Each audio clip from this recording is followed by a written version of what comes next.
In this video, guys, I will tell you all the main tips on how to improve your SAT August study routine so you have the ultimate study routine and you get a 800 on both sections of the SAT, so 1600 in total. So the first main thing that you must do to ace your SAT August and to make this best study routine possible is to literally become the best internet surfer of all time and to find every single recent practice test that you can. See, College Board releases a lot of SAT practice tests administered in the past year, or sometimes third-party sources will release them, and you want to find them because by finding them, you're basically exposing yourself to the SAT practice tests / maybe real exams that were just administered. So they are the most accurate representation of what you can expect for this next upcoming SAT cycle, which is the 2022/2023 SAT season, right? Like now, College Board has those 10 practice tests on its website. Now these practice tests I used when I studied, and I took the SAT back in like 2018, 2018.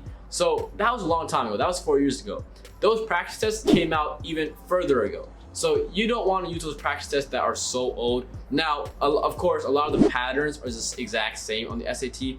Not much has changed. But even though not much has changed, you still want to expose yourself to the most recent versions of the SAT because sometimes wording can change, right? Wording can change over the years.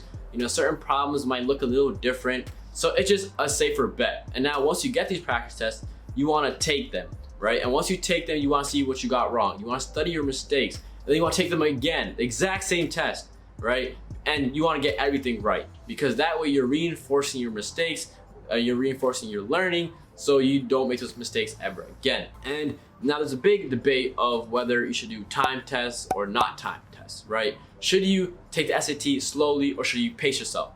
Personally, what I would say is at first, this is what I did, I never timed myself with SAT practice exams, right? I would just take the SAT practice exams and only worry about accuracy because accuracy is the main thing, right? You can finish SAT in like 2 seconds if you get everything wrong. What's the point? Once you focus on accuracy, you are basically forcing yourself to learn the tricks and the patterns of these problems.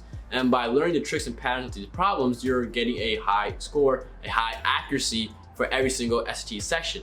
And by getting a high accuracy, you know, you're getting problems right. So then once you're getting problems right consistently, you can work on your speed. You get them right faster because once you discover a trick for any SAT problem, solving that problem will literally take less than 30 seconds. So speed will come naturally if you only care about accuracy. Like honestly, that's why I just didn't time myself much, is because I know if I learn the tricks and patterns, I'll finish SAT in time. Like time would not be my issue.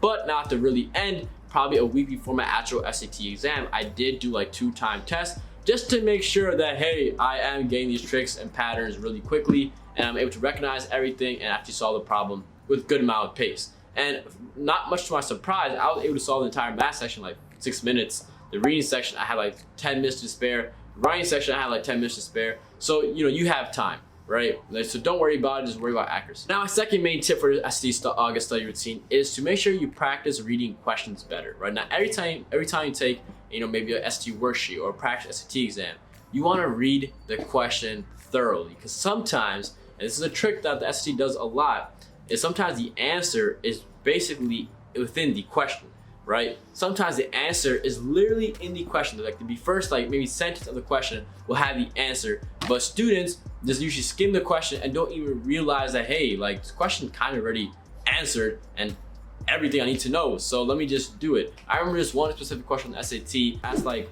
what does H represent in the equation? And 8 was mentioned in the real beginning as the starting amount for the number of employees in a company. So that was literally the y-intercept. Everyone with, you know, at the brain who studied SAT even for like 2 weeks will realize, hey, this is a y-intercept. Now, after that one sentence, there's a bunch of other sentences. If you just read that first sentence and understood, hey, that's probably the answer to the question, you already can move on. Like you can solve that 30-second problem in like 2 seconds, which saves, you know, an astronomical amount of time. If you struggle with finding the patterns in these questions and understanding how to read the question properly, check out my SAT course in the link in the description below. Use code FIRST100 for 25% off. And now my third tip on how to really master that SAT study routine, right? And make sure you incorporate all the best practices in it, is make sure you read an article a day. Now, I know reading, I don't like reading. You don't like reading. Personally, not a lot of people I know like to read, and that might tell a lot about my friend group.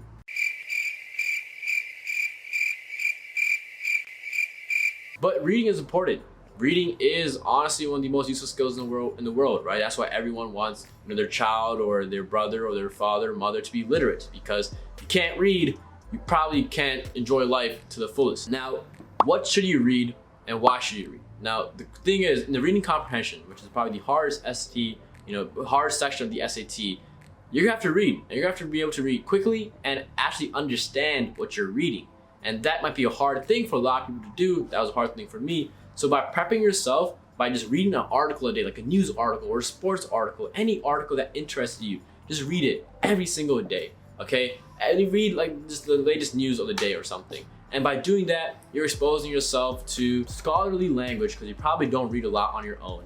And you're exposing yourself to maybe higher vocab, right? And you can learn these vocabulary words if you encounter them. And that will improve your vocabulary repertoire, because SAT readings, they have a lot of vocabulary questions. So if you want to be able to get those right, you better increase your repertoire first. And by reading an article a day, your comprehension is just better. You're able to read better, read quicker, and you're able to understand things more thoroughly. And you really want to practice one big thing, and that is to make sure you're attentive when you're reading, right? A lot of times you might read a page of a book and literally forget what you're reading. You're like, what did I just read? And that happened to me a lot, so much. And so one of the things I really struggled with was actually focusing on what I'm reading and not letting my mind wander away. So by reading an article a day, consciously making sure that your mind does not wander at all, you're improving your reading ability. And by doing that, you're improving your SAT reading comprehension score, which is the part of the SAT that a lot of students get cooked on.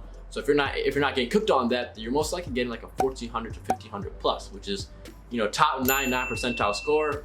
You're setting yourself up for nice scholarships and a good college. And now my last big tip, right, is to study confidently. Okay, now this one, you might be like, what is studying confidently? Like, no one's like, what?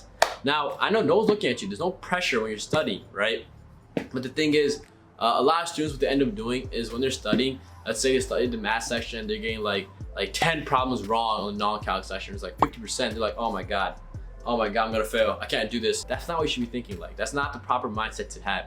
You should be thinking much more positive. You should be like, okay, I may have gotten 10 wrong, 50%, which is obviously pretty bad, but let me see what I got wrong. Let's maybe make sure that I don't get the same things wrong next time I study. Having this mindset, this growth mindset, is gonna help you not make the same mistakes ever again, and it's gonna help you master the SAT very quickly. Like, you have about a month left before the actual SATs. I think it's August 28th. So if you incorporate this and you study confidently as you're studying, you are going to improve your score so much that you literally won't believe it. And if you believe in that, if you want that good luck, claim it in the comment section below by saying, I love good SAT scores, something like that. These are my tips if you want to really maximize your study routine's effectiveness. Also check out my course, 6-hour course only, so you can probably squeeze it in your study routine within like 2 or 3 days. So if you guys like this video, be sure to enjoy, comment down below, claim that SAT good luck. Thank you all for watching. Peace.